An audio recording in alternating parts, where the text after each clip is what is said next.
Τι θες? Να δω αν μην έχω αφήσει τα ακουστικά μου μέσα. Α, δικά σου είναι αυτά. Είναι μαύρα. Τα είχα αφήσει. Στο τραπέζι του παππού είχε τα και είναι εκεί τα έβαλα. Εδώ τα είχα. Στο τραπέζι και του παππού είναι εκεί. Δεν ξέρω αν είναι αυτά. Ναι, κοίτα τα. Είναι δικά σου. Όχι.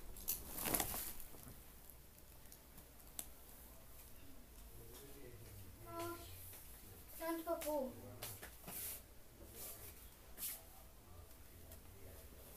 Εγώ τα είχα βάλει εδώ. Πού εδώ? Δεν τα είχα βάλει, τα είχα κρεμάσει. Δεν είναι σηκώθες, θα τα βρω. Να ψάξω.